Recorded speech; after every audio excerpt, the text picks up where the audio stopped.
Oh, So Bethany school though, that was kindergarten through eighth grade. it was kindergarten through eighth grade. Yeah. How long were you there? Very How small long? school, actually. What's that? It was a very small school, actually, compared to what Yeah, I can. absolutely. Well, guess what, buddy? We are technically live, so I'm gonna kill the music here and welcome everybody watching to BenThere episode 18. I almost said 19, but it's only 18. Whoops! I thought I killed it. There we go. It's officially killed. But thank you for all of you that are chiming in and watching, no matter where you're watching, whether it's on Facebook or on the BenThere YouTube channel. I appreciate you guys watching. I say this every week because these just keep getting better and better, but we've got a good one for you today. So welcome to the show. I just want to make sure everybody understands this is a show about people, specifically people that have spent a large chunk of their lives either growing up overseas or living overseas. And my guest today, Mr. Seth Louton, he is exactly that person. Seth is a TCK. He's a husband. He's a humanitarian, comic book writer, which I can't wait to get into.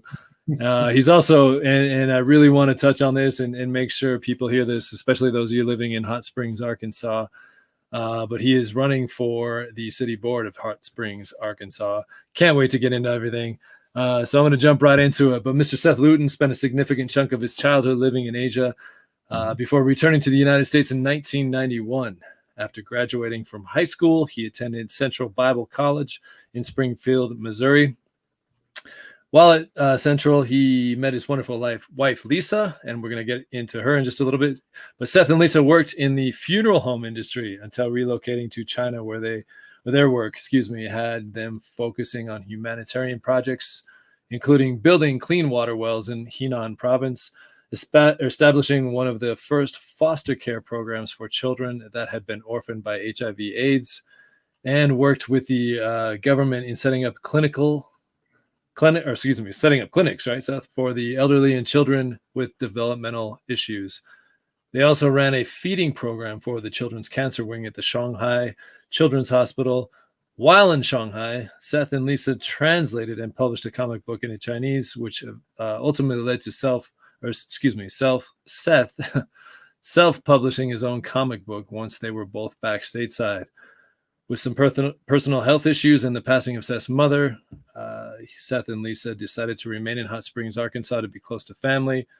Currently running an online sales for small business, Seth and Lisa have recently been asked to oversee the social media pages for church groups in Southern Asia. In July 2020, Seth also announced his candidacy for a position on the City Board of Hot Springs.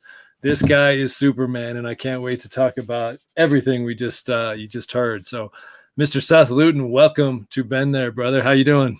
I'm doing well, and thanks for having me.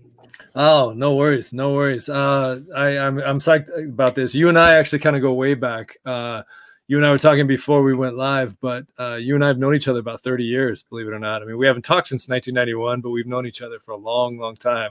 Those of you that are watching, we were rivals for a long time because you went to Bethany school and I went to TAS in middle school, and then we were actually teammates when you transferred over to Taipei American School. So we played a lot of basketball together. That's what I remember you most about. So this is going to be fun, man. I super am happy to have you and excited that you're here. So thank you for doing this. Lots to talk about. You are, like I said earlier, you're Superman. So we're going to talk about that shortly. But the way I usually start this show, brother, I give that quick mini intro. But I always like it if the guest kind of gives a kind of more in-depth last 20 years type of bio. What have you been up to the last 20 years? Oh, wow. Well, there was a lot. Take your time. This is all you now. So, all right.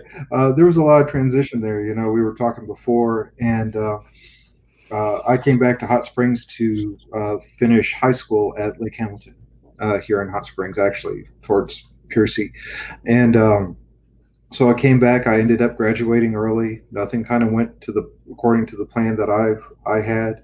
I came back before my folks came back, so I lived with my grandparents here.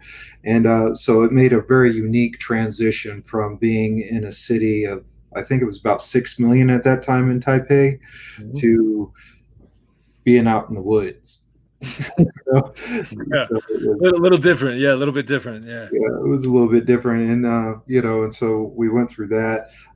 But then I applied, and I was accepted to go to Central Bible College, and while I was there, I met a lot of great people. A lot of other TCKs are there as well, and I ultimately met Lisa there, and she changed my life forever. Mhm. Those ladies tend to do that to us, right? The good Oh ones, yeah. definitely the good ones. So Oh, yeah, yeah. So keep going, man.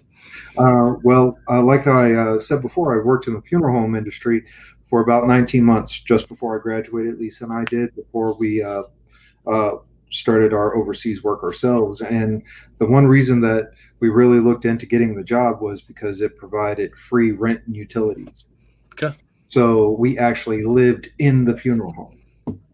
And yeah, that's what most people do when we say that. Yeah. Right? Well, but by the way, that's one of my main questions in a little bit. So save some of your good stories for just a little bit. But Sure. Yeah, go ahead. yeah. But so then about 2004, actually it was June 2004, Lisa and I moved to Xi'an, China, central China there, and we stayed there for about 18 months. And then we moved to Shanghai, and that's where we based out of our entire time we were in China.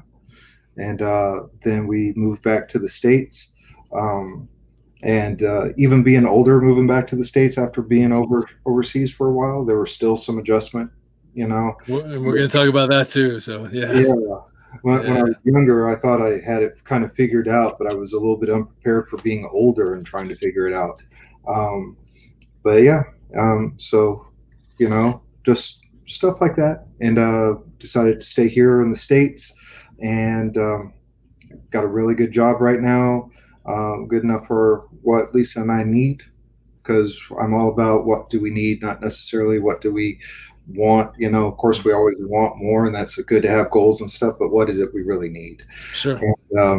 And so we're real good right here, and I'm starting to become more involved in the community because I feel like everyone should have a purpose, and this possibly is my purpose. So here we are. That's awesome. That's awesome, man.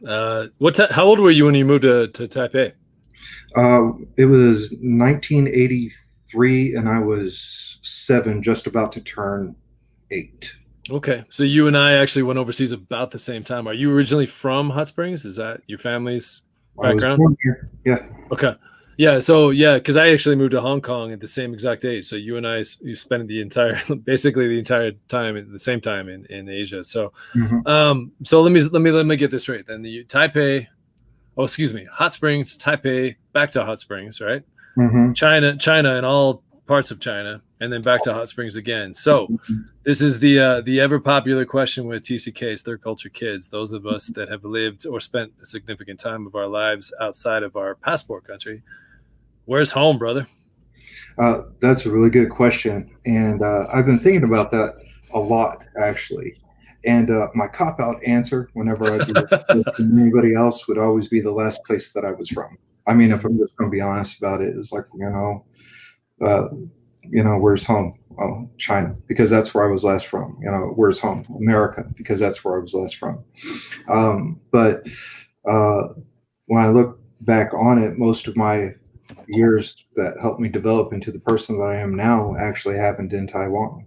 Okay. So, I'm not Taiwanese by any means or anything, but I would probably say that Taiwan is where I grew up. And so Taiwan would be the place. I totally get that. Whenever I get asked that, you're right. It's a loaded question. That's why I love to start with that one. But in the same way, I look the part here back in the States, but I certainly don't feel a part. Mm-hmm. I've spent, like you, I've spent significant amounts of my life in Asia, even Mm-hmm. though I obviously don't look Chinese, but I feel more connected and I feel more kind of at peace and maybe, some calmness about me when I'm back overseas. So it's Mm-hmm. such a weird, beautifully weird thing that you and I have both been through. So it's I totally get that answer. Maybe those that are watching might not necessarily, but I totally understand that. Right. How did you guys end up overseas? Your parents were missionaries, is that right? That's right. My parents were missionaries, and I remember at the time I was living in a small town just north of Hot Springs. It was actually Danville, and Danville, I think, had one stoplight, and it was an incredibly small town. That's where I learned how to ride a bike. That's where, a lot of just that kind of stuff kind of happened. And I remember my folks bringing me into their bedroom and sitting me down on the bed and talking about Taiwan. And in my mind, I really didn't understand what that meant. And so my first question to them was, well, can I still go home on the weekends and spend it with my grandparents? Yeah. That was just like my world was only as big as my front lawn at that time, you know. Um, and I think if my dad were to tell this story, he would say that, I handled it pretty well, I think, but in all actuality, I probably didn't handle it that well. I was just really confused and a little bit upset. But then they decided that we were all going to go to Taiwan. My brother was 3 at the time. My sister was 5 at the time. I was 7 at the time. We went through, my parents ran us through drills of like carrying our carry-on luggage to see if we could actually do it. So we were, and I just remember, getting on the plane in Little Rock, Arkansas, and then we flew to Dallas for a connecting flight. And I'd fallen asleep. The whole flight was like 30 minutes. And when we landed in Dallas, I thought we were in Taiwan. I was like, that's are we awesome. here? But no, that's how we ended up in Taiwan.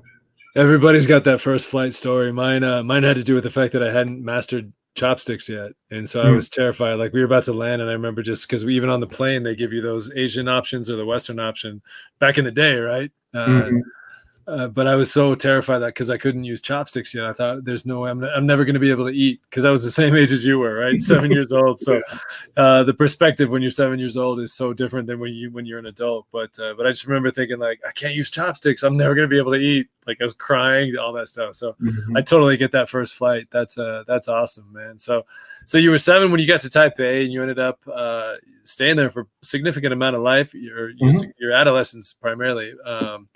Let's talk about that then. Let's transition into the positives and negatives about growing up as a TCK. And again, those of you that are watching, third culture kid is what TCK represents, if you weren't sure. And I also want to, before you answer that, Seth, I just want to make sure those of you that are maybe new to the show, this first half is always about living overseas. It's the third culture TCK side of things.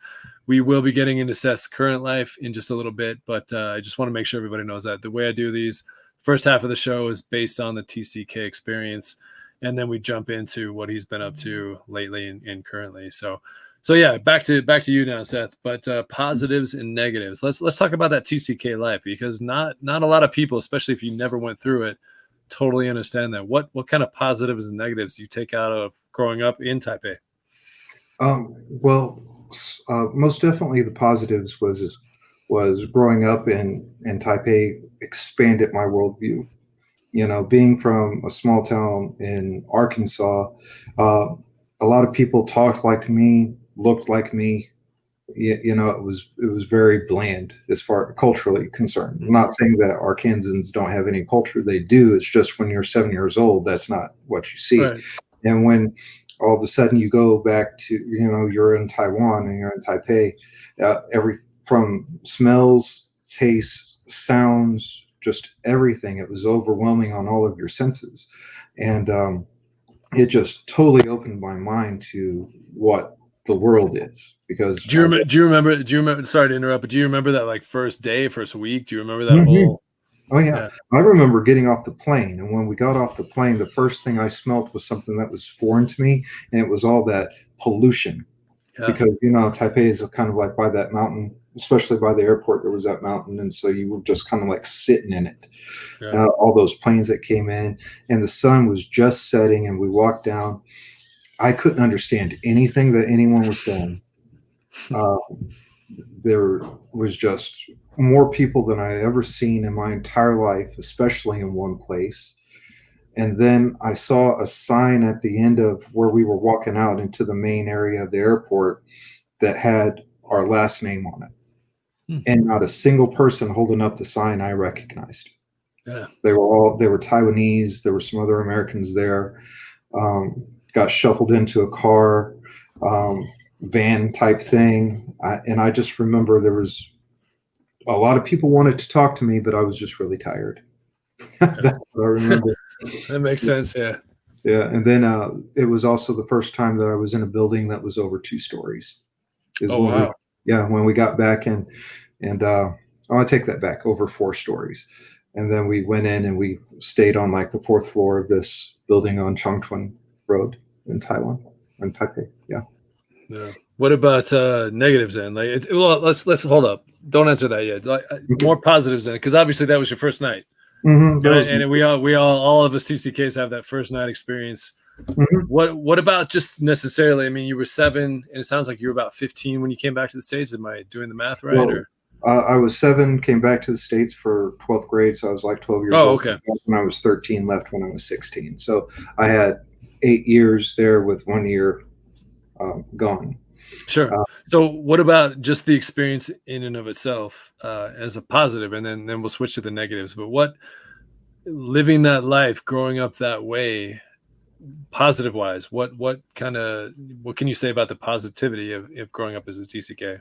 uh, well, number one, I'm bilingual, and that's a huge bonus, Yeah, especially given today's world, trying to operate in today's society. yeah, Having a second language like that really goes a long way. Um, so that's definitely a very big positive. And number two, it opened my eyes to Taiwanese and Chinese culture. I mean, they're it's one of the oldest cultures in the world, and it just kind of like really brought me into just a much wider worldview. Another positive was I got to meet more people, more Americans from different places than I ever thought I ever would. yeah. They came to where I was instead of me going to them. That was great. That's a good point. Yeah, yeah. The small town Idaho right here. So yeah, but I ended up overseas just like you. So yeah, I get Yeah, that. yeah, Yeah, that was positive, and also the educational opportunities that were afforded me while I was there were some of the best that were available at the time. There was always that rumor that TAS was like globally ranked as a school, yeah. and I believe it. I believe that the teachers there and what I learned there was, I had a really good education while I was there, Sure. and that's definitely a positive. Yeah, I don't know if you felt this, but once I came back stateside for college, that's what, and I'm interested to hear your perspective once we get into the acclimation question because you came back a little bit early. Most of us came back for college, so I'm curious to hear how that went for you. But on that topic, it was one of those things. Like I actually thought college was easier because of Mhm. my TAS experience. Like it prepped us so well to know what we were going to end up doing in college. There, I guess the academic side of college. I thought college was actually easier. Go Mhm. figure, right? So, but what about the negatives then? I mean, and obviously, you were intertwined with different cultures, and I Mhm. totally agree with you there. It's something that unless you've lived it, you don't quite get it. But it's the beautiful thing about that was being able to be so exposed to different cultures and people, and it kind of molds you for life. But negative wise, there's always negative sides to things too. So what type of negatives can you say? Um, uh, One of the negatives is at the time, just information really wasn't available. And so it was a big shock to me personally. My brother and sister, they were a lot younger when they went. And so their experiences are going to be different than mine. I totally understand that. But I was just old enough that I knew where we were coming from. And I knew where we were was totally different. And so I think for like the first 6 months, I like just hated Chinese food. I just hated it. And I was Yeah. like, I think that was like my low key way of rebelling, Mhm. against the idea of like moving because I knew my family was back there. And one of the negatives was when you go long term like that to a different country, it does change your relationships with your family, and that's just something that happens. It's not like your family loves you any less. It's just Mhm. a different type of dynamic because you're not there with them for holidays or major events or even deaths in the family, like when my grandparents passed and stuff. Yep. You're talking about those that you left behind in the States. Mm-hmm. Mm-hmm. Yeah, I totally relate. We had just moved overseas when my brother and I got to Hong Kong, my family got to Hong Kong, and my paternal grandfather passed. So I totally get that. Yeah, it's just one of those things. There's so many perks, and yet you're right. It's not like a quick car ride home, right? You know, that takes a lot of scheduling, and that's definitely negative, you know.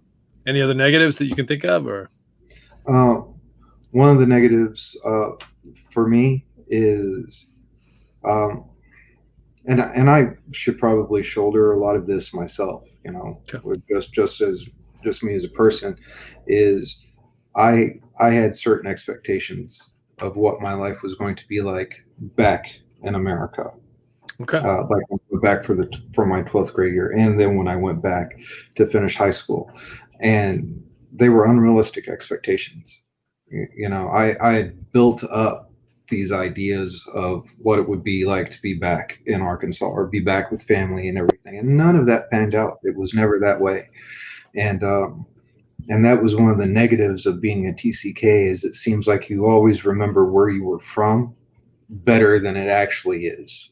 You know, like I remember when I was in Taiwan saying, "Man, I never want to come back to Taiwan." And then I left Taiwan and I was like, "I really need to go back to Taiwan now," you know. Yeah. And, Yeah. so um, there's that. But nowadays, man, they've got books. They've got, you know, they've explored this issue with TCKs a lot better.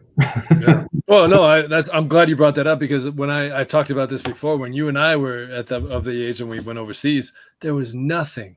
I didn't know the difference. Like you just, you kind of already hinted on this, but I didn't know the difference. We were in Chicago and ended up overseas, but I didn't know the difference between this, you know, the town we were in Chicago, or it might as well have been Iowa, right? Like I didn't know the difference. You know, I just knew we were getting on an airplane, and when we land, we'd be in some new home.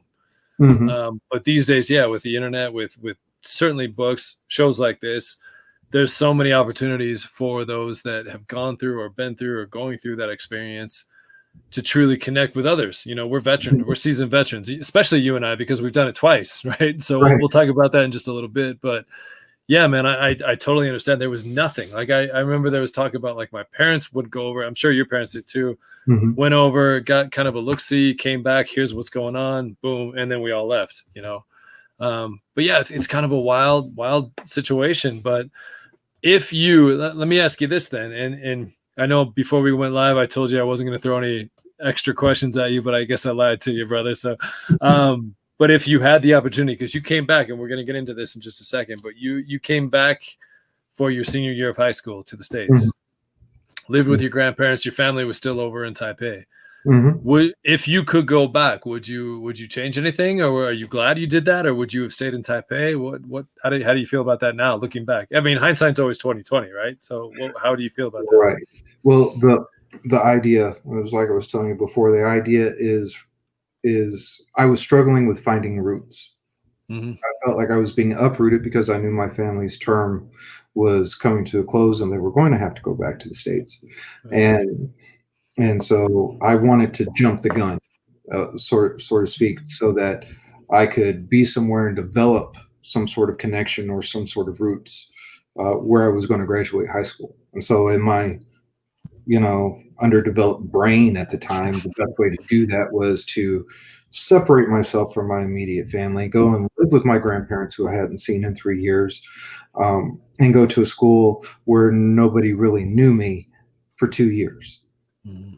Yeah, and I guess you could tell by the way I'm describing it, that was probably not the best thing for me at the time. I should have stayed, and I should have spent that time with my family. I should have spent as much time as I could at TAS, because I think it would only have benefited me. Because when I came back to Lake Hamilton, I graduated early. Because no one had told me that there was any kind of difference in like credit hours for high schools.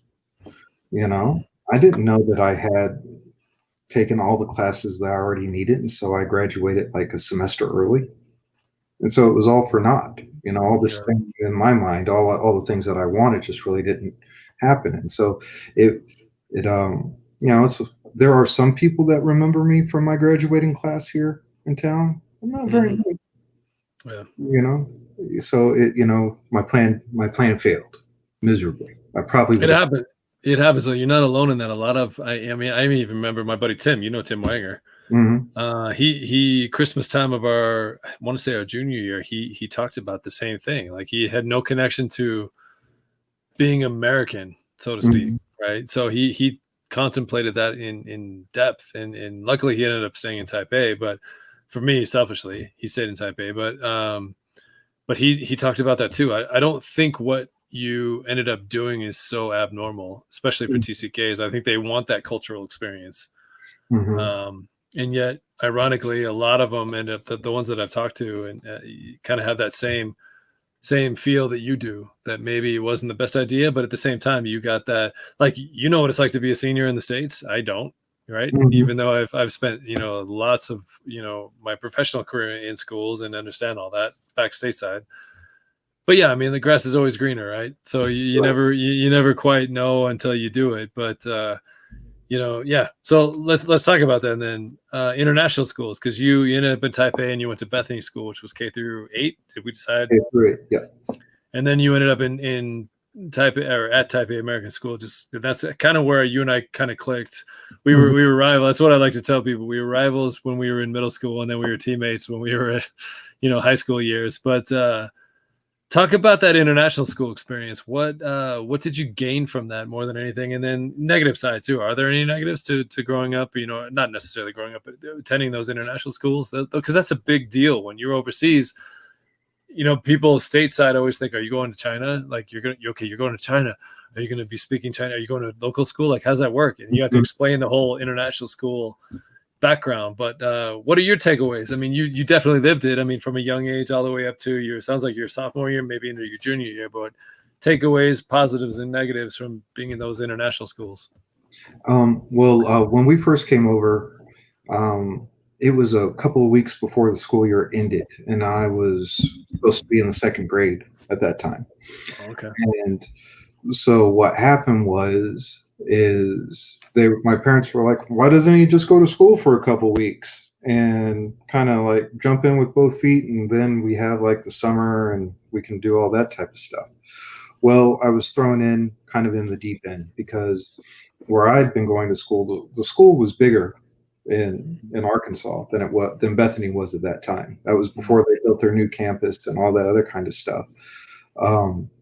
And it was the first time I've ever seen anyone that was Japanese, anyone that was from Sri Lanka, anyone that was from India. It was the first time I met a Canadian. I get it. Yeah. All in the second grade. And it was like overwhelming. They were so far along in class, further along than I was.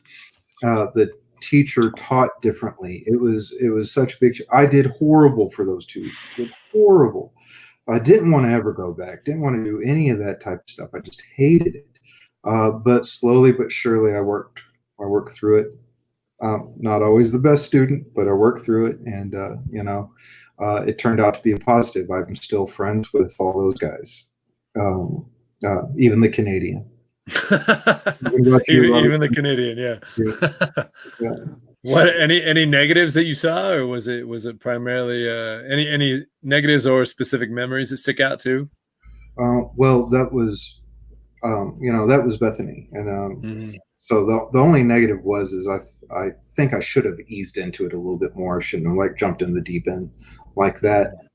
There were a lot of positives. I feel I've been connected with people that I went to BenThere with and TAS with through all these years. And there's something about sharing that type of experience that you can just call somebody up on the phone, and it doesn't matter. You can WhatsApp them, and they can be in Mumbai, or they can be in Shanghai, or they can be in Chengdu, or they can be in Ulaanbaatar, or anywhere in the world. And you just pick up right where you left off, just like we are doing right now. Totally. And there is something really, really cool about that. And I think that's the roots that TCKs look for, that they don't realize that they actually have. Oh, we've got that connection, right? Like we totally get that connection. It's funny you say that, because I think back to BenThere, the McCanns. You remember the McCanns, right? Yeah. So Scott's actually the older brother's going to be on this. We just confirmed today, but he's going to be on in a couple weeks. So that's kind of a cool thing. So cool. Yeah. But no, I totally get that. TCKs. I mean, it doesn't, like you just said. You and I truly, those of you that are watching, Seth and I have not had a conversation at all since I'd say 1991.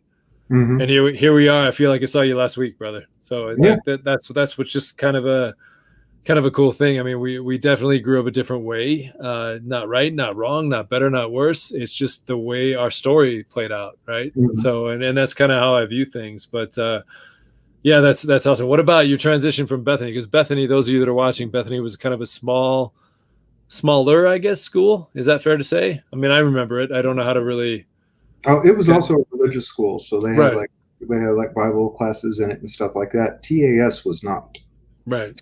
It So was let's talk about that because I never had to deal with that experience. Like once we were in Taipei, we were at TAS. I mean, my brother and I were with TAS I was in sixth grade all the way through 12th grade. He was in eighth grade through 12th grade. We mhm. never had to switch schools in Taipei. So yeah, tell us about the differences, maybe. Well, it was just different. One was a Christian school, so there were Bible classes. It was the first class of the day. Just that's how it went. Another thing about being in a small class is our class was comprised of about 12 to 14 students, and we just moved through the grades, Okay. together. So it was really, really tight knit. Um, so that was like completely different. And then I went to TAS, and TAS was a large school, and it reminded me more of the school I went to when I was back here in the States. You could go through, you knew less people than you actually knew. There were more people attending the school than you actually had time to go out and meet. And that was something that was totally different about Yeah. Bethany. You know everybody. Um, so just on the grand scope of it all, and also when I transitioned to TAS, was when they just built their new campus. Yep. And man, talk about top of the line for the time. Yep. It was awesome, except for but it was awesome. Except for the what? The gym floor, it was Oh horrible. yeah. The little squishy. Yeah. I Yeah. remember that. It's wood now, just so you know. It's wood now. So Yeah. Okay, good. yeah. Finally, yeah. Yeah. But Yeah. no, it was just completely different. I mean, we had a computer lab. Don Smith was the teacher there. Yeah. Don We, Smith. Yeah. That's right. yeah, we had a computer lab, and I mean, that was just awesome. That it was TAS just blew my mind on all the things that were available, and that was one of the things I did not appreciate at the time, but do now. Just the my education from that place and what was available to me, that I really didn't have to work too hard to get and learn. Yeah. The teachers were top notch. They worked with me, even though I wasn't a good student all the time. They pushed me to help me succeed. And when I was failing, they helped me not fail, by like working with me and stuff like that. It was just a good place to be. I felt really, really comfortable there, and it was just fun. It was fun to be at TAS. That's awesome.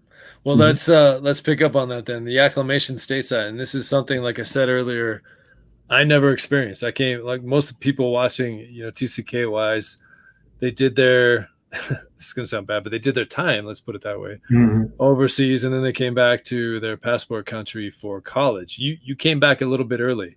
So you kind of had I guess it's an advantage, and yet at the same time, you probably dealt with things that we never dealt with. Let's talk acclimation stateside for your high school experience. Here's a guy, I mean, you've been all over the world. You've been to multiple countries. I'm sure it wasn't just Taiwan, but you've been all over the world, and then you ended up back in a small town, Arkansas. And Mm-hmm. how did you acclimate to that? Like what kind of things popped up that maybe you weren't prepared for? You said earlier that you wanted to come back to the States and make sure you had at least 2 years, but you ended up it sounds like a year. What was that high school experience about? Because I never experienced that. I stayed overseas until I graduated, and then I came back for college. But and most people watching went through the same thing. So acclimation stateside in high school, did you feel like a tiny little fish in a big pond, or was it the opposite? Like what? Tell me all your feels, everything regarding acclimation. So Well, it was kind of like this. One thing that I really didn't think about or didn't appreciate at the time was public transportation in the city in Taipei. yeah, Um, I had I could go anywhere, and from the time that I was young in Taiwan, I was riding my bike all over town. Just hours riding a bus. I didn't take a school bus to school. I took public transportation to school. Um, it just all the time. I knew how to get around the city, and I really wasn't prepared to go from having that available to me to living Mm. on a dead end road that there's only one other house on the road, you know, where it's so dark at nighttime. It's weird because, there's no neon, there's no nothing. Um, and I didn't realize that I would be going from a life where I had this ability to travel and just to be in the city to stuck at my grandparents' house all summer. And the only time that I went anywhere was when I went to church on Sundays or, a youth service on a Wednesday night or something like that. And that was it. And that was a little bit of a difficult transition. Just felt like having your wings clipped. Yeah. Um,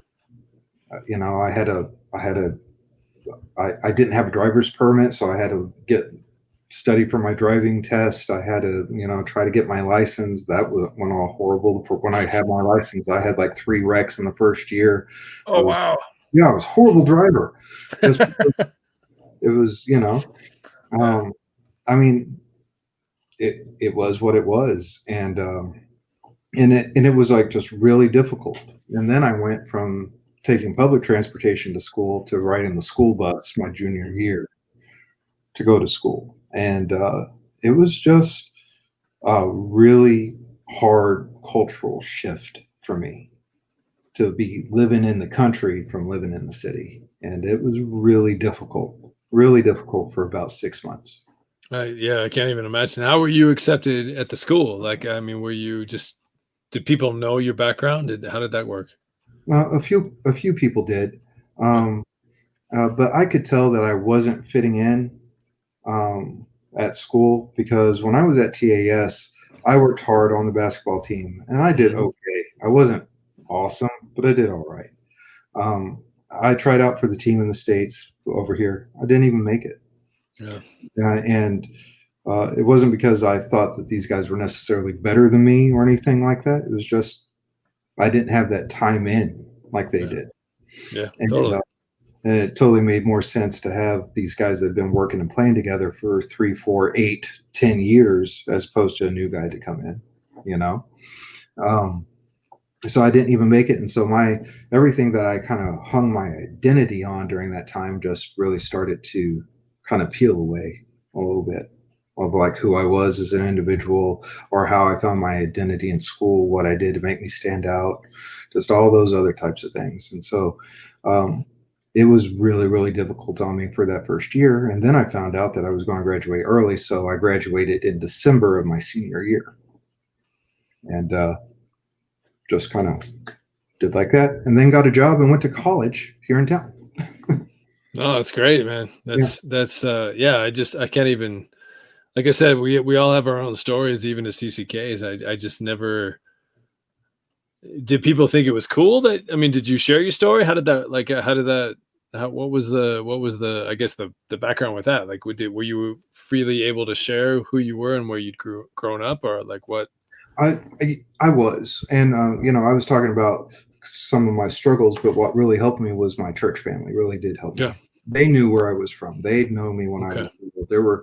There were people that knew my parents when they got married, and so they provided more of a structure for me than that at the time I didn't realize just how important it was going to be.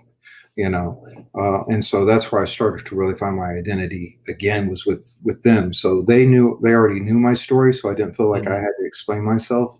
As a TCK, sometimes when someone is just asking a question to try to get to know you better, you get a Yeah. little tired of answering the same question over and over, and so you start guarding yourself when you sometimes you really don't need to, Yep. from these Oh, people. So, in school, it was kind of that way. There were some people that heard, they knew. Um, I had an opportunity. There was a young girl that had come over with her family. She was in the middle school and she was Chinese. She didn't speak any English. And so they knew that I spoke hmm, Chinese. And so I would tutor her for an hour a day, there you go. Okay. and so people started to know about that kind of thing. And, and I started doing a whole lot better then. And then, um, because I'm a Christian, I'm religious, and the way my faith works is I believe that God spoke to me in order to do something else. So I decided that I would go to Bible college because I wanted to be a minister. But I told God pretty upfront that I wasn't going to be a missionary. I wasn't going to go overseas Mm-hmm. because I already did all that. I was gonna say, how'd that work out for you? Well, apparently I went overseas. so, so he didn't listen to what I wanted. But anyways, Yeah. but We'll get to that later. But yeah, go ahead. but yeah, but so, and then when I went to Bible college, I started to find myself again a little bit more because everybody was new, and I did have a story to tell. And one of my best friends to this day, he was the best man in my wedding. He saw me eating macaroni and cheese out of a bowl in our cafeteria, and I was holding it up to my mouth, just scooping it in. And he asked me, he was like, "Are you just hungry there, Seth?" And it kind of dawned on me that, hey, I've been back in the States for a few years now, but there are still things that I do instinctively that are culturally different. It's just how I grew up. And, but college was a good time for me. It really was. And it's where you met your wife, right? Let's talk about her. Let's talk about her for a minute before we move on. Like, how has she impacted your life? Oh, well, she has to be one of the, not only is she one of the smartest people that I know, Ben, but she's one of the strongest and most caring people I know. She's an incredible example of just how to be consistent, how to stay true to your principles. And when she tells me that she loves me, I know she means it, and that does, for me, being in a, part of being a TCK is moving in and out of circles and not bring up to a lot of people, and you find yourself acclimating to a lot of different groups of people that you're in. Sometimes you change your speech patterns, and I mean, it's all, if we're honest with ourselves, we do it. Yeah. No, I totally agree with you. There's no part of me that's against that. Yeah, I totally get that. Yeah, go. Yeah. So it's really good for me to have someone that I can be honest with and who I trust to allow me to be honest with. And she also is, able to be honest with me. And it's where all those other kinds of things just really don't count as much as just, hey, this is the way we can communicate, and we don't have to work around any kind of social or constructed norm. So yeah, I love that. It took me a while to finally get married, but the reason I waited so long is because I found the same kind of person. So, I totally understand that. So, let's talk. We're kind of winding down the TCK side of this, but what about Travelist? Do you still have it? I know you ended up in Shanghai, and we're going to talk about that in just a minute, but China in general, but travel itch wise, I mean, obviously, COVID, that's kind of played a TCK is why. I mean, I don't know about you, but I am, not that we had plans, but the concept or the notion that I can't go anywhere right now is absolutely driving me crazy. But what about a travel itch? Do you still have that kind of thing? I mean, do you want to explore the world? Oh yeah, I do want to explore the world. I mean, I just bought a house a year ago. Where I am right now is the first house that we've ever owned. I'm 45. Yeah. That's something weird for TCKs, is actually the home ownership type thing. Yeah. And the reason that I haven't owned a home until then is because I've been so transient. Yep. This is the first time ever in my life where I couldn't pack up and be halfway around the world in 3 days. And that's weird. It's 100% weird. Yeah. I do still have the travel itch. Lisa has the travel itch. Where's she from? You mentioned that earlier. I can't recall. I think maybe before we even went live. But where's Lisa from? She says that she's from Washington, which is a suburb of Peoria, Illinois. Okay. Okay. Is she a Cub fan by chance? Who? Is she a Cubs fan by chance, baseball wise? No. Okay. No, I was gonna give mad props if she was a Cubs fan, but that's okay. She's a Cardinals fan. She can't be, and the reason is her grandpa used to write for the sports section or was a sports reporter for the St. Louis Dispatch. Did you say Cardinals? That's what she says. Oh, like we're breaking out. Like I gotta connection's bad. No, I'm just kidding. Wow, she was doing so well until you said that. So I'm just kidding. No, that's cool. That's cool. But yeah, I mean, that's cool that she has a travel. It's similar. It sounds like we married similar women, but Hmm. because my wife grew up here in the States, but she had her mom. I've said this a couple times on the show. Her mom worked for the airline, so they would go overseas or they would go explore the world during their summer breaks. They wouldn't just stay stateside. So while she wasn't technically a TCK, she has those stamps in the passport. She had that itch to go travel. She wanted to go, explore and see things out of her norm, so to speak. So I think that's why we've connected. Sounds like the same thing with you. That's why you guys are such a perfect match. I mean, obviously there's more to it than that, but sounds like you guys are a perfect match there. Hmm. Let's kind of transition then. Advice for, because even COVID has hit hard. Let's be honest, it's a real thing. It's going on right now. Schools have shut down. A lot of people have stayed, passport countries, and they're not allowed back. But let's talk. It's going to happen. I mean, there's families that are finding out today, as you and I talk, that they're being transferred overseas, or for whatever reason, whether it's a missionary thing, or whether it's a business thing, or whether it's an educational thing. Hmm.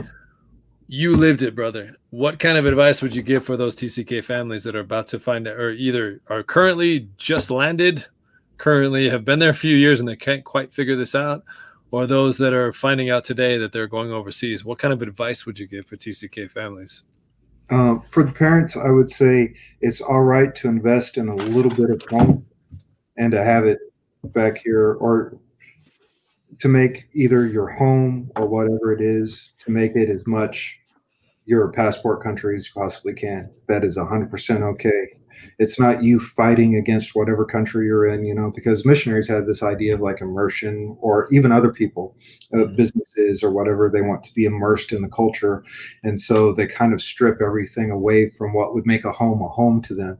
But I think having a home, someplace that you feel safe to decompress from being in a different culture 24 hours a day, that goes a long way for your mental health. Another thing to all the kids that are out there that are going through it, that are trying to find their feet and don't know what it is, can't seem to get their legs under them. You're going to be okay. You're not by yourself. You're not alone. People have done this, and it's probably going to be a little bit difficult some days, but there are people out there that can help you. You're not by yourself. And I guess that's about it. No, I totally agree with you, man. We're living proof that you can end up okay. Mm-hmm. It's not easy. It's not Mm-hmm. normal, but it is your story. It's going to be your story. And I can promise you, and Seth, maybe you can back me up on this, if you allow yourself, because that's the issue that I think that happens more than not. People go over there, whether they're angry that they're moving, whether they're sad that they're moving. That's legit. I totally get it. I mean, even as a 7-year-old going overseas, I totally get, there's going to be a transition period. There's going to be some hardship to it. Once you can get past that, Mm-hmm. once you can break down those walls and allow yourself to realize it's such a gift that you're being given, Mm-hmm. whether you realize it at 7 years old or whether you realize it at 45, Mm-hmm. it's such a gift. And ultimately the pros totally outweigh, the negatives, and there will be negatives. Let's not kid ourselves, but being able to experience the world and being able to see things at such a young age that most people just dream about. I mean, it's not easy. It's not for everybody, but if you allow yourself to get past those initial walls, it's such a cool experience, man. Like, look at you and I. Yeah, look at you and I. We're sitting here 30 years, 25 years plus, right? That you and I haven't chatted in 20 plus years. And here we are sitting here like it was yesterday. So Mm-hmm. these are the things to remember, I think, more than anything when you're faced with that challenge, because it is a challenge. It's not perfect. It's not easy. Mm-hmm. Families, I mean, you're not the same family that you were in the States when you go overseas, but realistically, if you allow yourself to just take a breath, go Mm-hmm. through the motions, like you said it perfectly. Like, everybody is going there for the first time. Like, everybody's going to experience it themselves for the first time.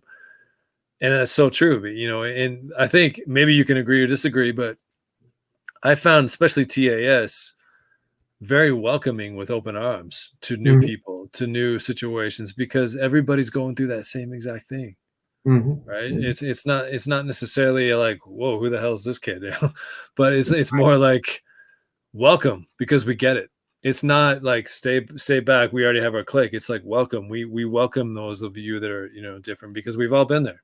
Hmm. So yeah, Yeah, that's my I could go off on a tangent, which I guess I just did, but it's just it's bittersweet, but at the same time, if you allow yourself to just take a breath, it's not easy. We've all been through it, but the pros definitely outweigh the cons in my perception of that. So me too. yeah. All right, man. So we're 50 minutes in, and that's awesome. Plenty of Yeah. time. I told you, like, I don't know if I mentioned this yet. Everybody always says, like, wow, that went by quick and it was 2 hours. So we're time. I don't care because I want to hear your story, man. All right. I'm obviously so happy that you're doing this and so happy that you and I were able to talk about our TCK experiences. But the cool thing about having the show and being able to do this is seeing what people have been up to since their TCK experience. Mm-hmm. Your story has blown my mind, brother. There's so much I want to get to, and so this is the part where we transition from the TCK talk into what you've been doing the last 20 years. I know you told us all. We're going to start. We kind of talked about initially. We talked about the Central Bible College. You met Lisa, but then you guys got married in '96, and you started working at a funeral home. Yes. That is wild. Not just to me, but I guarantee people that are watching right now are all thinking the same thing, or going to watch later thinking the same thing. That's not just a let's go do this type of thing. So how did that come about? And so many questions. So let me have you answer that first.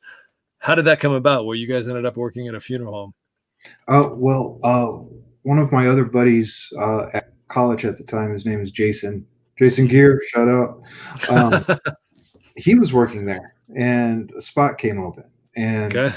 the funeral home was a smaller one. It was one of the older ones in Springfield, Missouri. Okay. And they had a tendency of hiring college students, especially like young married college students. Okay. And because they offered a place to live. And when you're young and married and just starting, Yeah. making that rent every month, oh, that's a stress. And then having that kind of taken off of it a little bit from you, it made it a really sweet job for that $6.75 an hour or whatever it was, you know. And and so that was really kind of like the hook. And Lisa and I never really gave much thought to the fact that we were living in a funeral home. Mm-hmm. But we were kind of surprised how weird some of our other friends were. Like they wouldn't come over and visit because we were in a funeral home. They would be like, "Are there dead people there?" I was like, "Well, it's a funeral home."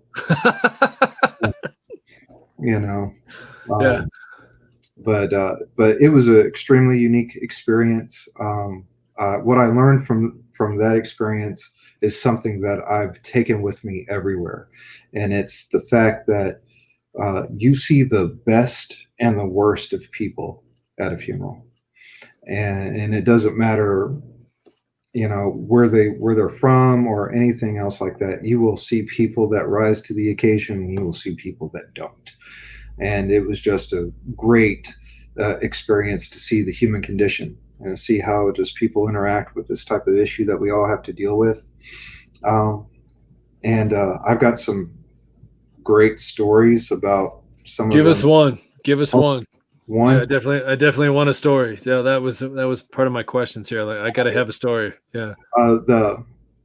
This is a story where after that, being around dead people never freaked me out ever again. My job was to be on call. So if someone passed away in the middle of the night who had a contract with our funeral home, it was my job to go either to the hospital, funeral home, wherever they were, pick them up and take them back. So then this particular evening, it happened so early in the morning that my boss was like, just put them in the cooler and we'll get to them in the morning. It's just a few hours. And I said, okay. So I go and I pick up this gentleman who, to my mind, had to be like 400 pounds and 7 feet tall. And I'm all by myself. And it was one of the first times I was doing this alone. So I'm trying to be respectful to the family that's there. I'm trying to use all the strength that God has given me to move this guy onto a gurney. Feel like remove my spleen as I put him into the back of the van.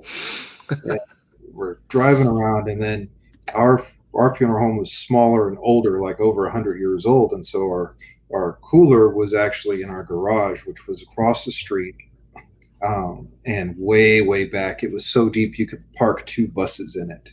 And in the back where the cooler was an old horse-drawn carriage that used to be the hearse way back in the day. Yeah. So I get them all back in there. I get back, and I'm setting them up into the cooler when all of a sudden something hits my thigh. Just like that. I jump back. I give it my best Bruce Lee. I'm like, whoa! And what happened is I ripped open the body bag, and the poor gentleman just slapped me on the thigh. So after that, I'm not scared of nothing. Wow. Wow. That's awesome. I don't even know what to say. Like, yeah, I respect that. Like, what do you do? What do you say? Like, any kind of wild, scary stories, or was it just, it is what it was, or? It kind of was what it was. I mean, there were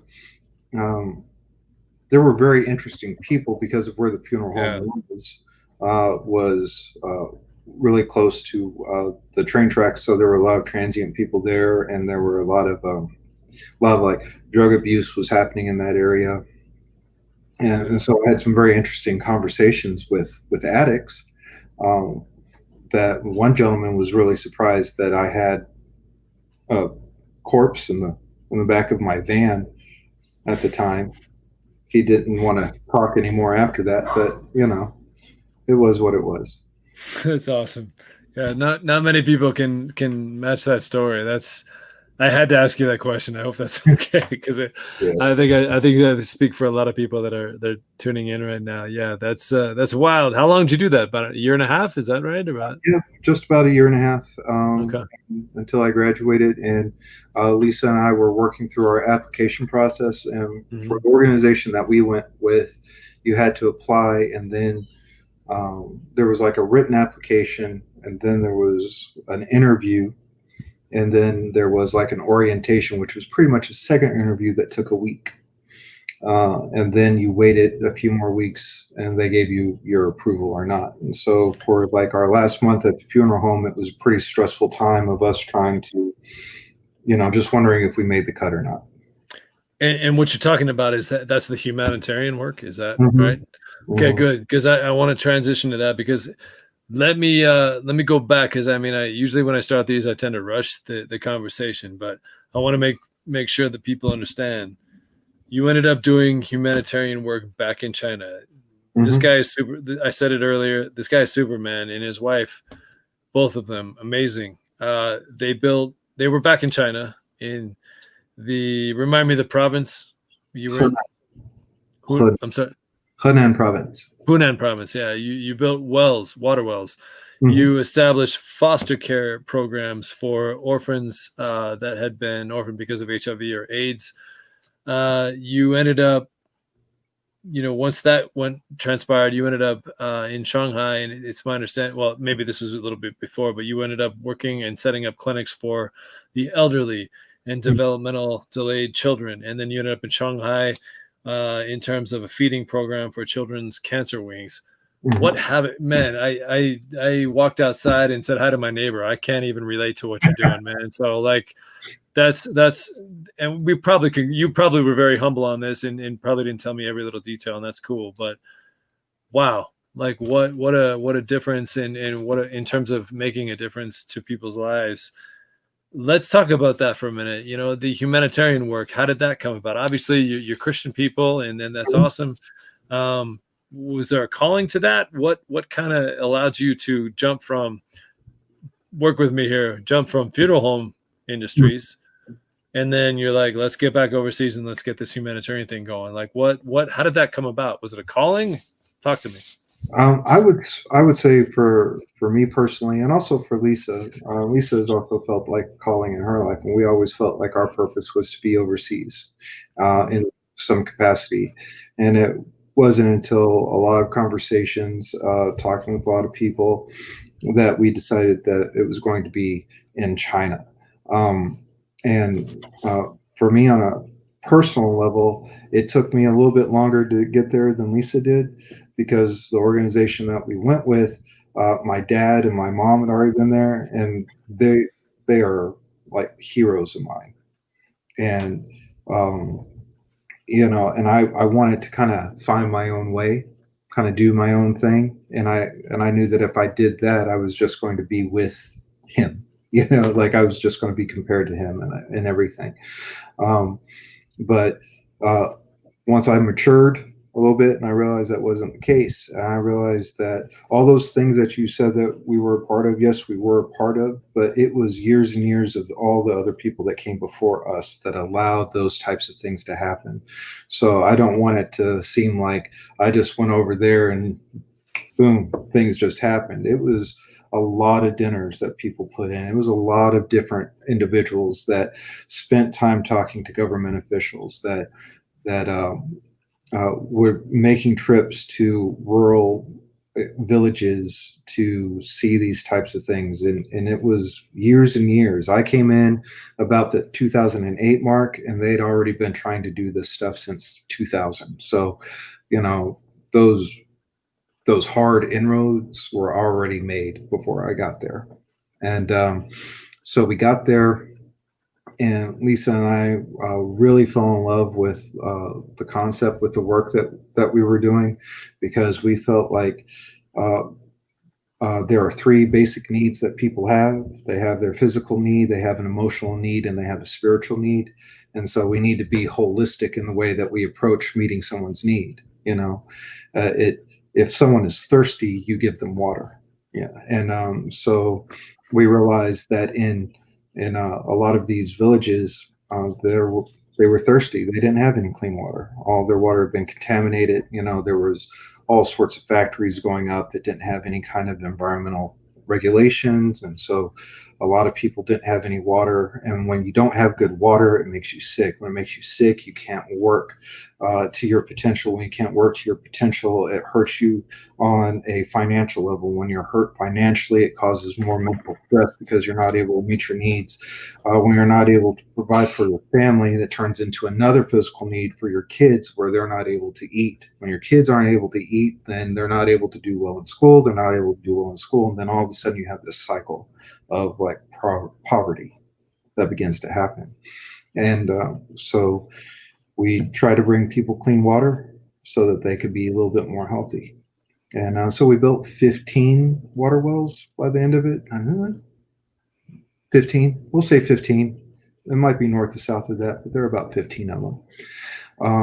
And then we realized that in China, there were a lot of people in rural China that had children that had disabilities, whether it was a mental disability or a physical handicap, and there wasn't anything there for them. And so we had a couple of teams come out that specifically worked with physical therapy for those types of children. And that was some of the most rewarding work I've ever done. Just taking um, parents and grandparents and showing them some simple things that they can do to help their children or grandchildren not seize up, to help relieve some of the pain that some of these kids were going through because their muscles are just contracting all the time. Just giving them some basic tools just totally changed their lives, and totally changed my life too. Um, and then helping kids that were orphaned because of HIV and AIDS. I don't know if you know this, but it was in the 90s where there was an epidemic of HIV in Henan province. And it was because there was a drought, famine, farmers, it's the bread basket of China. All of these farmers, they couldn't grow anything, so they were being hurt financially. The government said that we would buy your blood. Untrained personnel were there and didn't clean needles and were just sticking people as fast as they would come in, and it caused this big epidemic. And then they wouldn't be honest about it. And so they were, you can go, I could take you there today and we could go to different villages, and you can just see hundreds and hundreds and hundreds of unmarked graves where villages were just quarantined off, waiting until they died. And what happened is, after those years, is children started to develop the disease, because China at that time was saying that the disease only happened because someone was homosexual or someone was a drug addict. And both of those things were vilified in China. And all of a sudden, when you start having children that aren't those things, it changes the narrative. And so we were able to help some of these kids. I think we helped, one time we had 92 kids that we were making sure were getting to school, that had a financial stipend. We're living with extended family when at all possible. We would take them on trips to the city, just trying to help them explore their world a little bit better, helping them with clothes and shoes, make sure that they had basic necessities so that they could succeed where they were. And if they didn't have any immediate family, then we placed them with a family. And that was very, very rewarding as well. And so that was the majority of our work while we were in China. How were you guys accepted? Were you welcomed with open arms, or how did that work? Well, because like I said, all these other people had done all the really hard, heavy lifting. We were very well received. Our little office in Shanghai received awards from the what they call it, the Office of Health and Hygiene.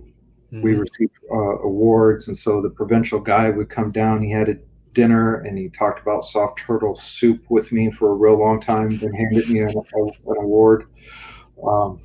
And that soup is not good. No, that's why I was laughing. Yeah, I've had it. So, yeah, I took one for the team. It was gross. So talking with those people, being in, whenever we would have medical teams come, we would always have someone from either local government or regional government be on our bus or van with us. So we got to know a couple of those guys. It was pretty good. There was only one time that we were in a certain area where the police showed up, and it was kind of like the village leader showed up with the police. Totally not a big deal. We were cool because we had, all the appropriate people knew where we were at the time. Right. And the kids, man, the kids were awesome. Yeah. Kids were like super awesome. They were just like any other kids. Kids basically just want to have fun, and they want to at the end of the day, they're kids, right? Doesn't matter what they've got. They're the kids. Yeah. Yeah. So it was good, and our organization got an award for the feeding program that we did for the children's hospital as well. Because China is a little bit different in that the family takes on more of a financial responsibility for like food, those types of things. And so alleviating, and since Shanghai was the premier pediatric hospital in the country, you had a lot of people coming from very poor backgrounds and poor provinces to go to Shanghai. And so helping them alleviate some of that cost really went a long way in their ability to be there for their children. It's amazing, man. And you and I have that Shanghai connection. I went back a couple of years ago and worked over there for 2 years. How bad do you miss Shanghai? Every day. Yeah. I mean, it's, I think Lisa and I were talking about it the other day, and up until this year, it was the place that we'd lived the longest. Oh, really? Okay. Yeah. So it was just like, we miss it. Now, are there things that we don't miss about it? Yeah.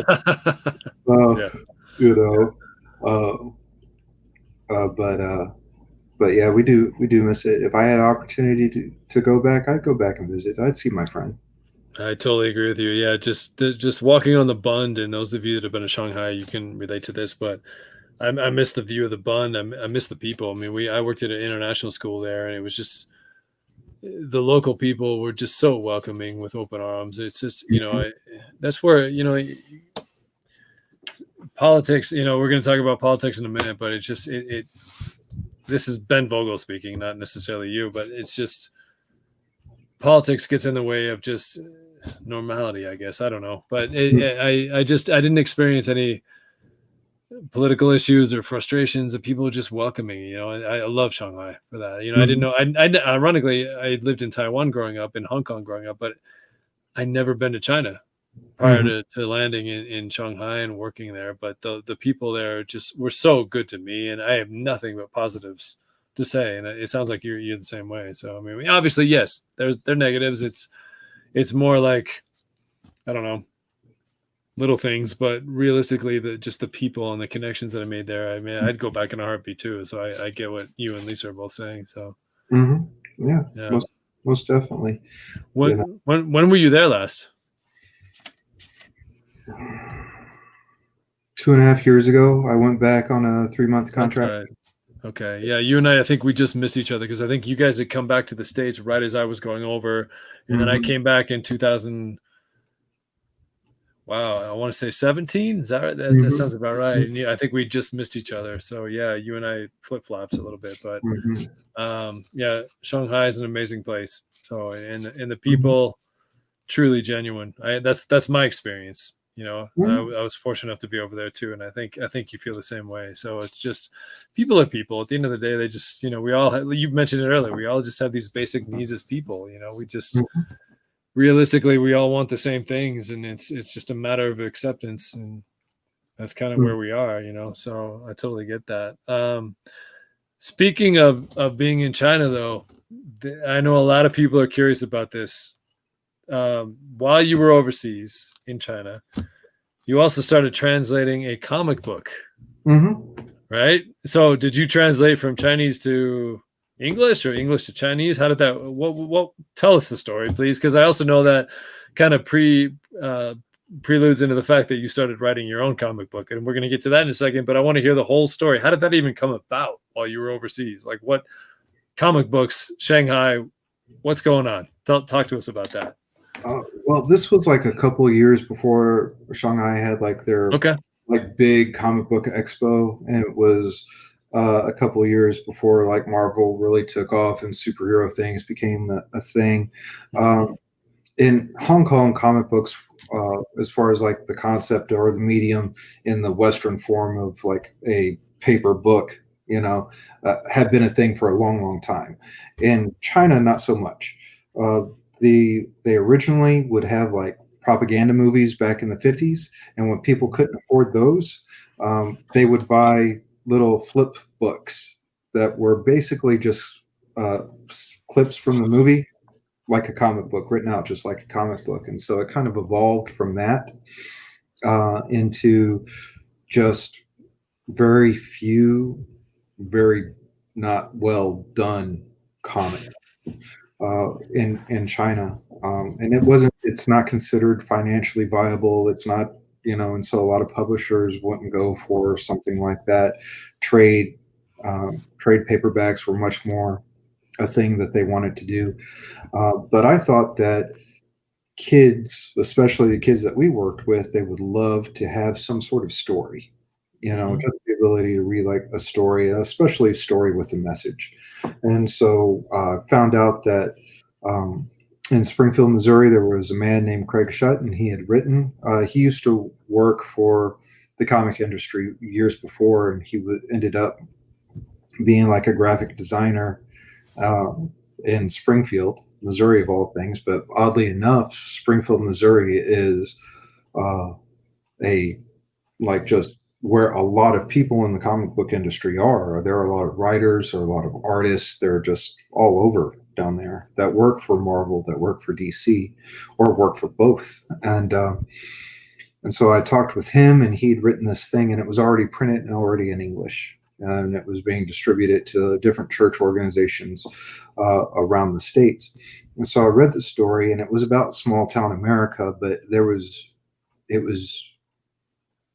it had a connection enough that I felt like its setting wasn't going to be a detriment to some kid living in a village in Hunan.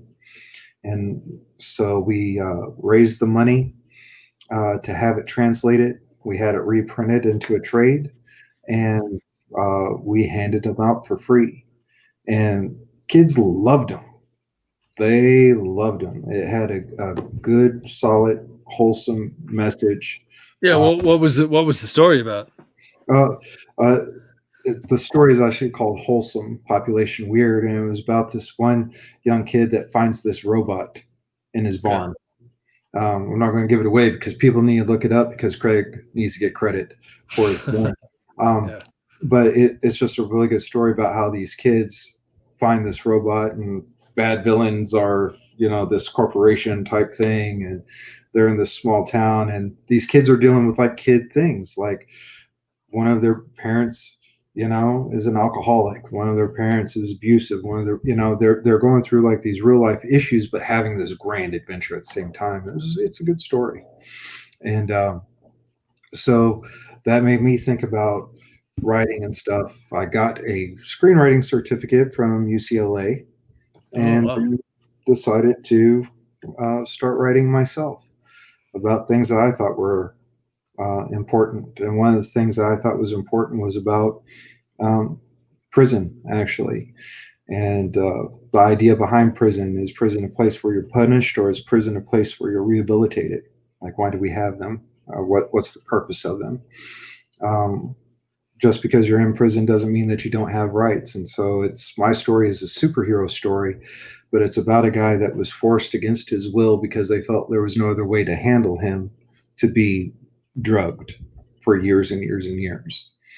And so it kind of asks that question: is that something right? What are we willing to do to these individuals that we have in prison to make us feel safe, even though they are still in prison? And and so it was just asking a lot of different questions like that. And Are you still producing that? How's that? What's I the wish. uh, What happened is uh, we did pretty well with it. I went to a comic convention in Springfield, Missouri, and I met Ryan Wheaton. He was tabling there, and he has a really unique art style. It's a little bit gothic. He's got a really good sense of stuff. And the thing is Ryan and we became really good friends, but we are polar opposites as far as like individuals. I mean, he's a nice guy, I'm a nice guy, all that kind of thing. But as far as like our religious philosophy is 180 degrees apart, our politics are apart, but we came together and we worked really good on this story, and we did a Kickstarter for it. And oh we wow. raised money on our Kickstarter. We printed it. We did a couple of conventions regionally, sold out of it. Then I went back to China, and we just never went back to it. Gotcha. Do you still have that itch? Do you want to get back into it, or how's that? I write occasionally. I do some other things, Okay. so I still got the writing itch, and I like doing it. Um, I like being creative. It allows me to like express myself a little bit differently when I feel like Sure. I'm not able to do that naturally because I'm a TCK. And so, Yeah. I do those types of things. And I do script writing right now. That's what I do. Yeah. You and I have kind of connected on that too. We'll have to touch base after the show about that because I do the same. So Mhm. that's fascinating, man. I love that story. I love it. I think you definitely keep writing, keep doing your thing, man. That's awesome. So let's talk about, okay. So this all kind of transpired in Shanghai and or China, period, and then you came back to the States. Did that for a while. You've been back a couple of years now. What's life Mhm. like for the Loutons right now? What's going on with you? Well, like I said, we just purchased our first home ever. That's completely different stresses. That Yeah. there's not. That's something we should have learned in school, Yeah. but we didn't. So we're becoming homeowners. I hate mowing the lawn, but I do it. I did it yesterday. That's just kind of part of Americana Yeah. that you got to accept. But trust me on this one, it'll keep you in good graces with the wife. So that's yeah, you got to do that. So I get that. So yeah. Yeah. Um, but I'm here in Hot Springs, Arkansas. There's a population here of just under 36,000. The last place that Lisa and I lived had about 26 million people. Yeah, So little different there. Yeah, you're basically a street corner in Shanghai, right? So pretty much. yeah, My apartment complex is the same population yeah, as Hot yeah. Springs. But we came back here, and for a family that's been all over the place, my brother's been on the East Coast. My sister's been in Midwest. I've been overseas. Everything like that. It's all come back together, and this is where we all are now. My brother lives a couple hours north of that. My sister lives here in town with her two kids, and so I've got a connection with my niece and nephew. Nice. Yeah, my dad. We just had lunch with him today. He just lives down the street, or just across the bridge, actually. So he's like 5 minutes away. It's totally different than what it had been for the last 15 years, and so Lisa and I are really enjoying that aspect of it. Yeah, so it's a good different, right? Yeah, It's a good different. Yeah. You know. All right. Well, then I gotta ask. I mean, you're obviously running for. I want to make sure I get this right. You're dipping your toes into politics now, and that's awesome. I appreciate that and respect that. You're running for city council board in Hot Springs, Arkansas. Yeah, is that Yeah. fair to say? Yeah. How did that happen, man? Like, I love it, but how did that happen? Well, there. I'm just going to be like real honest with you, Ben. It's like bring it, yeah, bring it. What's up? What I do now, and like I was telling you before, it's all about like what you need, not what you want, kind of thing. Yeah. I get paid by the hour. I am an hourly employee. I have no bones about that. I've been salary employee before. I've been, whatever this in China. I've done it. I'm an hourly employee now, and our city doesn't have anybody like that on our representing us. So our city is making choices about how much people should be taxed, not knowing how it affects people that work by the hour. They also are doing a couple of other things where they're running the city kind of like a business instead of a nonprofit. So at the end of the year, they're looking to have more money, which I think is totally the opposite thing of what a government's supposed to do. So after having these types of conversations with people, my boss at my job was like, "You should run," and she did it almost as a little bit of a dare. But I kind of took her up on it, and so I got the packet, I got my signatures, and I filed just the other day. They're going to let me know if I'm approved here in the next couple of weeks, but I'm going forward like I'm approved to go, and we're just going to try to make an impact here in Hot Springs. I love it. What's your platform? What kind of message do you want the people of Hot Springs to know regarding Seth Louton? Well, first off, Hot Springs is for everybody, and we need to bring this old town, like we're a historical city. We were the first Vegas before Vegas. I mean, we've got rich history here, but we've got to bring ourselves into the 21st century, kicking and screaming if we have to.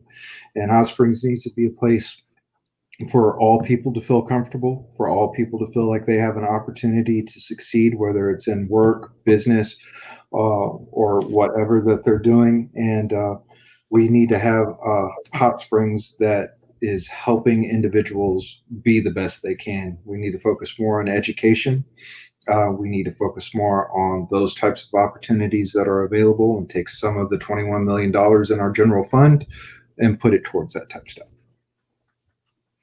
With your background, I truly believe STCKs, especially guys like you're so perfectly aligned for allowing people to see different perspectives, and I love it. I love that you're doing this. I mean, I'm obviously don't live in Hot Springs, but I applaud you, man. I think it's about taking a stand, and it's for the betterment of the people there. So I truly respect what you're doing. So that's awesome. Keep it going. Let me know however I can help. Let me know. So sure enough.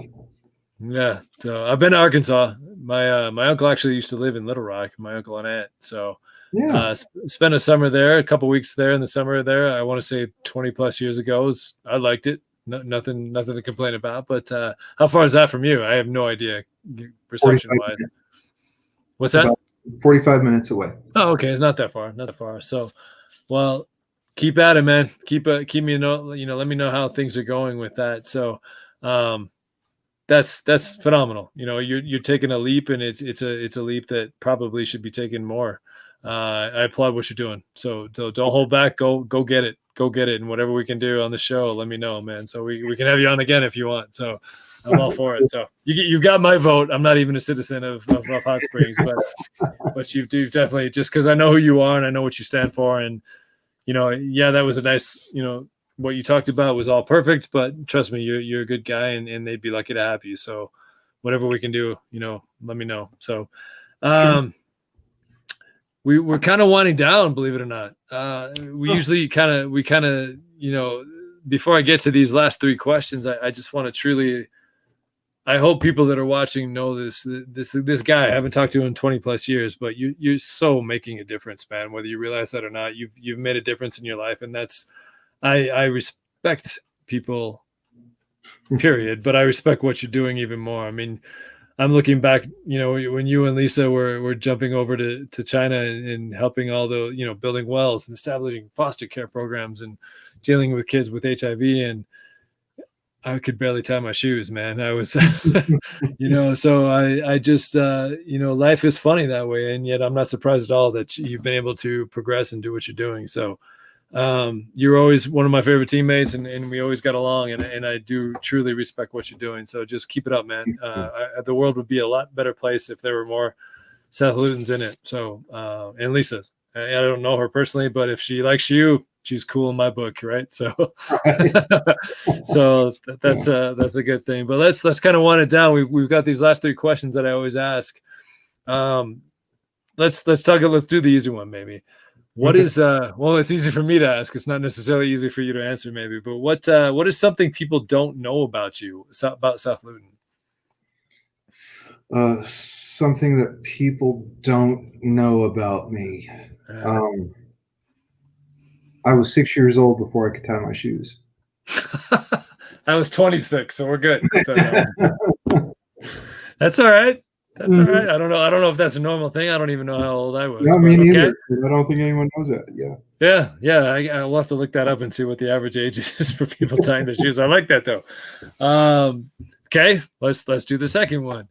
If you could, and this one's a little deep, brother, and I mean this respectfully. I don't know what you're gonna say, but I have a kind of hint of what maybe you're gonna say. If you can have an hour conversation with anybody, go to a park, sit on a bench, have an hour conversation with anybody, talk about anything, doesn't matter who it is, doesn't matter what it's about. Who would that person be and why?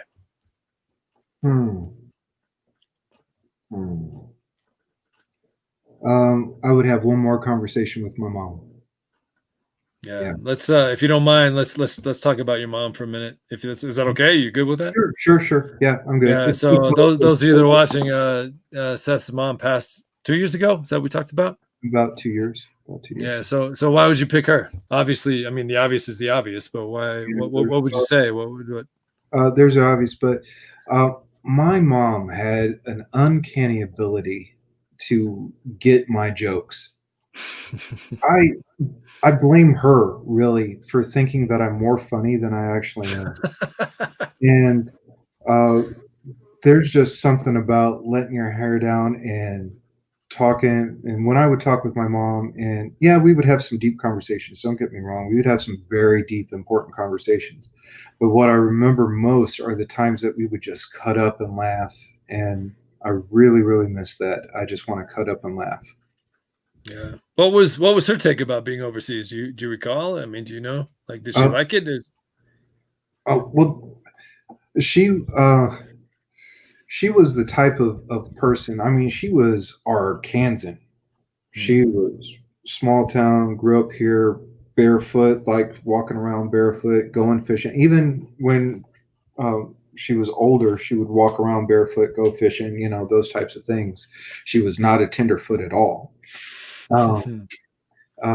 But she had this uncanny ability to just organize all three of us kids. My dad is like she went to language school to learn Chinese, reading and writing. My dad was going to learn reading and writing and speaking, of course, speaking. Um, she was helping him with some of the different projects that they were working on in Taiwan, making sure that I got up and went to school. You know, all of us were going to school, just all these types of things. And I never once saw her complain about it. You know, just never once. Not saying that she didn't. I just Right. wasn't here. And she she just had that ability to make it happen. A lot of people talk about what they want to happen, but she was the kind that put in work to make it happen. And so being overseas was difficult for her because it was so different. But she just put in the work, man. She just put in the work to understand what people were saying. She put in the work to get to understand the culture and her neighbors, and she just did it. And There's something to be said about moms, period, right? They're so mm, resilient. You mhm, know, I look back now and think the same thing. My mom's from a small town, small town Idaho. mhm, Met my dad in college, and they, ended up in Chicago, which was big, mhm, and then, but nowhere near what was in, foreshadowing what was going to happen in a couple of years, ending up in Hong Kong and then Taipei and then Singapore.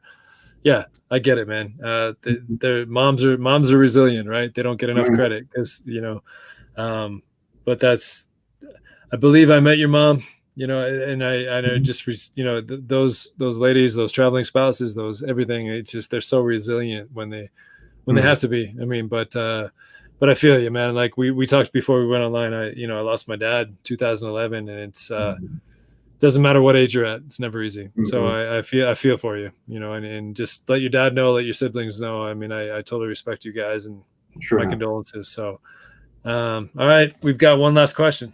Sure enough. Shoot. Yeah. So let me ask you this: if you could be anywhere, then, I mean, COVID aside, this is a different world than you and I grew up in, but COVID aside, if you could be anywhere in the world right now, for no limitations in terms of how long you could be there, but if you could be anywhere in the world right now, where would it be?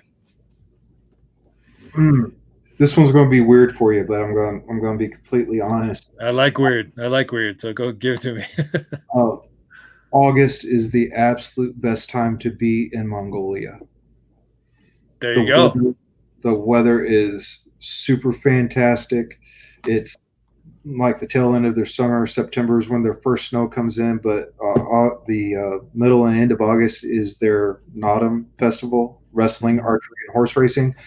And I was there one time in '92 or '93, Okay. and I always wanted to go back. I would want to take Lisa to see it because it was Yeah. just mind blowing. So every August comes around, and that's what I think of. That's awesome. I didn't see that coming at all, actually. I've never been to Mongolia myself. I love the food. If you remember Yeah. in Taipei, remember in Timu, there was a Mongolian barbecue. That made me fall in love with the food. Hmm. Um, but it's so funny you just said that, because there's so many things, talking about, you want Lisa to see it. You want Lisa to experience what you did. You want to take her places and see things. Hmm. I can relate to that tenfold, man, because that's exactly, I mean, my wife, Emily's been all over the world, and we've been places together. She came and saw me in Shanghai. We've been to Europe. Our honeymoon was in Italy. Yet there's so many things I'd love to be able for her to experience as well. And it sounds like you and I are completely in agreement on that. It's something Hmm.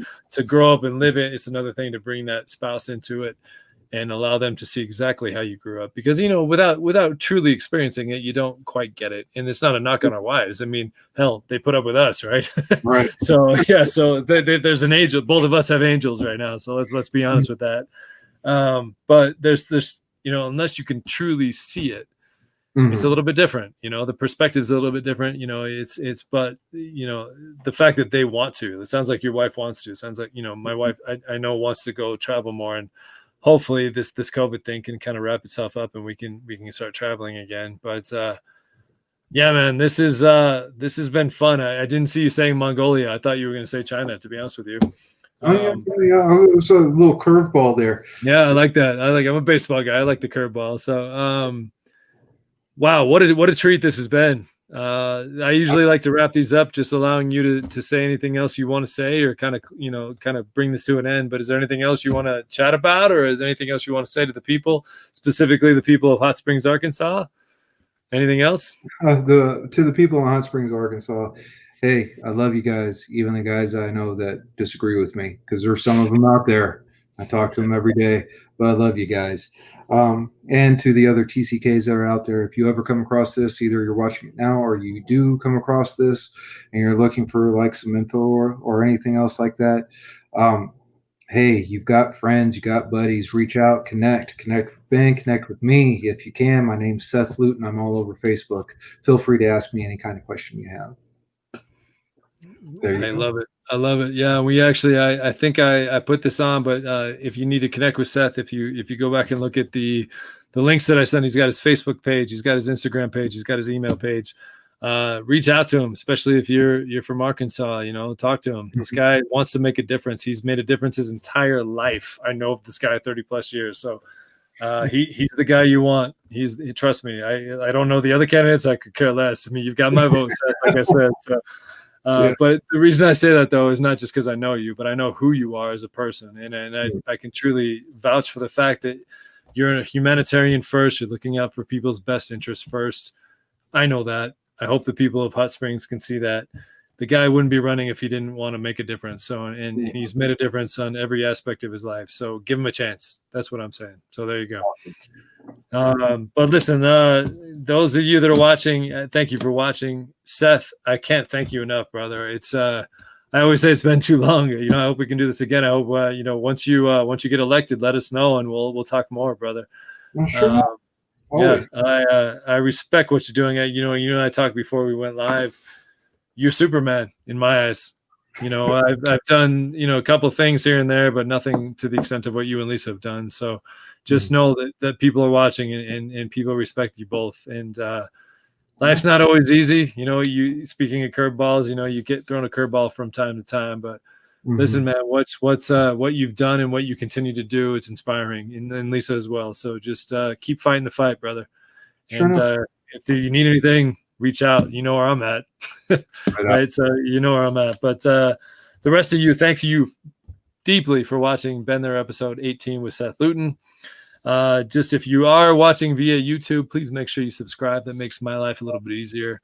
But listen, be humble. And I think I speak for Seth when I say this, just as people, we're all in this together. It's all a human race thing.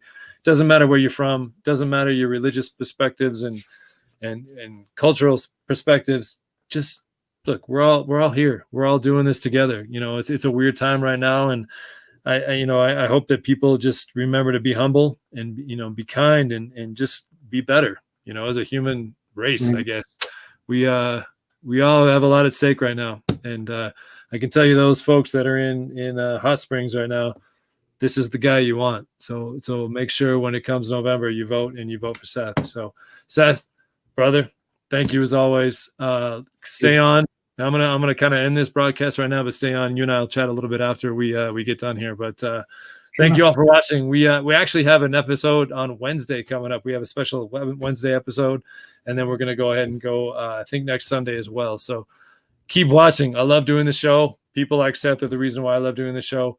It's not just about TCKs; it's about people in general. But yeah, be humble, be kind, be better. Take care of each other. Let's all be good. Let's all be good. Be safe. Thank you for watching. Until next time, we'll talk to you guys later. Take care.